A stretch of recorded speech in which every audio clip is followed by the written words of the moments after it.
Bapak Ibu, salam sejahtera untuk Anda semua. Izinkan kami untuk sedikit sharing, sedikit berbagi tips bagaimana supaya properti yang Anda miliki, yang ingin Anda jual itu bisa cepat laku. Ya, oke. Silahkan disimak. Yang pertama, pastikan surat-suratnya lengkap dulu. Ya, jadi sertifikatnya, kemudian IMB-nya, kemudian bukti pembayaran PBB 10 tahun terakhir itu lengkapi dulu. Nah, kalau misalnya ini rumah warisan, ya, nah usahakan warisnya itu sudah mulai diurus. Karena kadang-kadang kita akan ketemu dengan pembeli yang maunya cepat. Ya. Ini rumah warisan, tapi dia maunya cepat. Nah, kalau rumah warisan itu belum dibalik nama ke anak-anaknya, itu butuh waktu ya untuk ngurus turun warisnya. Jadi nanti akan diterbitkan sertifikat lama sih sebetulnya, tapi nanti ada keterangannya ganti nama anak-anaknya, semuanya komplit. Itu butuh waktu. Nah, kalau ketemu pembeli yang nggak sabaran, bisa batal nih transaksi. Ya, jadi sebaiknya surat-surat bereskan dulu, lengkap dulu. Ya. Nah, yang kedua, pastikan properti Anda dalam kondisi bersih. Ya, kalau memang tidak dihuni, kalau dihuni kan memang pasti terawat ya, bersih ya. Tapi kalau kondisi kosong tidak dihuni, ya setidak-tidaknya seminggu sekali dibersihkan. Jangan sampai waktu ada calon buyer datang mau nengok rumah Anda, ya, kemudian begitu dibuka kok udaranya pengap, ya, kemudian banyak kotoran tikus, ya, banyak kecoa. Kami pernah ya ketemu rumah yang seperti itu, tidak terawat itu. First impression ya, kesan pertama itu udah nggak enak gitu loh. Kesan pertama udah ini rumah jorok, kemudian gelap, tidak ada ventilasinya juga kebetulan kurang baik. Ya, si calon pembeli cuman masuk sebentar terus keluar udah bilang tidak cocok. Ya, jadi usahakan rumahnya bersih, kemudian kalau bisa dicat dulu. Karena kadang kami ketemu ya pemilik yang bilang gini, begitu orang pembeli datang mereka bilang kok temboknya gini ya, oh enggak apa-apa nanti tak bersihin ya, nanti kalau jadi saya cat ulang semuanya.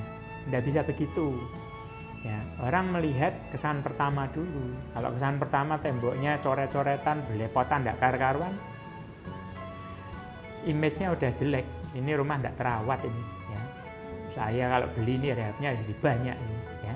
Nah, kan berbeda kasus kalau begitu pembeli datang melihat rumahnya bersih, terawat, terang gitu ya, pencahayaannya juga oke, ya, lampu-lampu nyala semua, sehingga orang datang ngelihat properti Anda itu enak gitu loh, langsung tertarik ya. Kemudian kelihatan bersih dan syukur-syukur wangi ya. Sekarang kan pakai dipel, pakai batu karbol yang wangi kan enak. Jadi pembeli datang itu enak ya. Mudah men-attract orang ya. Sama halnya kalau kita penampilannya belepotan, gondrong, enggak karu-karuan, kumis panjang sebelah gitu kan enggak good looking gitu kan. Tapi kalau penampilan rapi gitu kan enak gitu kan ya. Nah, ini penting penampilan properti Anda. Nah, kemudian yang ketiga, buka harganya. Harganya bagaimana? Ya, bukalah harga yang wajar. Wajar itu tidak terlalu tinggi. Ya, memang sebagai sebagai penjual wajar sih kita mengharapkan harga jual properti kita itu semahal mungkin, setinggi-tingginya. Ini wajar, manusiawi kok. Ya, tapi kita harus ngecek kira-kira harga yang kita buka ini realistis atau enggak. Nah, cara ngecek harganya bagaimana? Anda bisa cek lewat tetangga-tetangga Anda, ya. Yang terakhir jual properti harga berapa di situ. Ya, itu cara pertama. Cara kedua, Anda bisa kontak kantor properti. Ya, Anda bisa tanyakan kalau daerah lokasi ini kira-kira luas segini, pasarannya berapa. Ya, karena mereka punya pengetahuan itu. Ya. Jadi mereka kan yang bergerak di pasar kan, mereka yang mengerti kondisi lapangan. Oh, ini di sini harga segini, kisaran segini ya, bentuk bangunan kiri segini kira-kira, oh harga segini. Ya, jadi misalnya harga terakhir dan harga konfirmasi dari kantor tuh sekitar 500 jutaan ya. Kalau Anda buka 600, 550 itu masih masuk akal lah. Tapi kalau Anda bukanya, wah berarti tak buka 900 juta. Wah itu tidak masuk akal. Karena orang kalau begitu ngelihat dan nanya harga berapa, 900, kok segini ya. Mau nawar aja males gitu ya. Dan yang komentarnya yang keluar apa? Oh, ini tidak niat jual, ya, tidak niat dodol ini. Ya, udahlah, males. Ya, jadi harga penting, tentukan. Karena memang nanti akan nego ya. Nah, pembeli akan menaikkan, penjual akan menurunkan, ketemu harga tengah di angka berapa nanti. Ya, kemudian berdoalah. Ya, karena yang mengirimkan buyer itu ya Tuhan kita ya, Tuhan semesta alam. Bukan agen properti, bukan siapa-siapa ya. Tuhan itu yang menggerakkan orang, menggerakkan buyer. Entah nanti dia datang ke tempat Anda dengan sendirinya, entah lewat agen properti, entah lewat iklan yang Anda pasang, kita tidak pernah tahu Bapak Ibu. Ya, jadi sebagai orang beriman kita percaya kuasa doa itu luar biasa penting ya, karena Tuhan yang mengatur semuanya. Tidak ada yang kebetulan ya, tidak ada keberuntungan, semuanya sudah diatur. Semua terjadi atas kehendaknya. Ya. Nah, yang kelima yang terakhir, kalau Anda ingin lebih cepat terjual, Anda bisa titipkan ke agen properti. Ya. Tapi pilih agen properti yang terpercaya ya.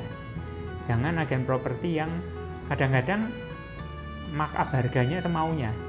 Ya. Nah, saya pernah ketemu begini, ada satu rumah di daerah Semarang Barat. Kebetulan saya bawa buyer datang ke situ. Buyernya bilang, Pak saya pernah lihat rumah ini 8 bulan yang lalu. Dulu harganya tinggi sekali, 850 juta. Oh, enggak Bu, 550 kok. Iya dulu 850. Nah usul saya tanya ke si pemilik. Nah ternyata si pemilik ingat sama calon pembelinya ini. Iya ibu dulu pernah lihat rumah ini. Nah terus dulu dibuka berapa Pak? Saya itu dulu mintanya 550, penjualnya minta begitu, bilang begitu. Tapi agennya buka 850. Lah kok Bapak boleh? Nah, saya bilang gitu kan. Kok Bapak boleh? Kuasa menentukan harga adalah di pemilik, bukan di agen. Agen itu siapa? Agen itu tidak punya kuasa apa-apa. Dia hanya memberikan jasa supaya membantu proses jual beli supaya lebih lancar. Nanti seandainya proses pembiayaan butuh KPR, agen ini akan membantu untuk itu. Kalau nggak punya langganan notaris, agen yang akan mencarikan notaris supaya transaksi menjadi lebih lancar.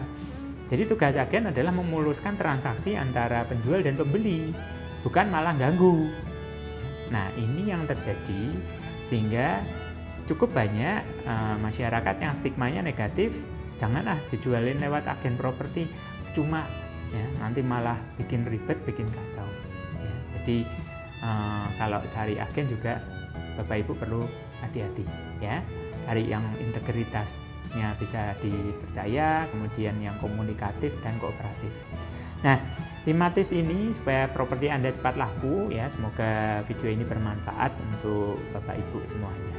Oke, semoga propertinya cepat laku ya. Amin.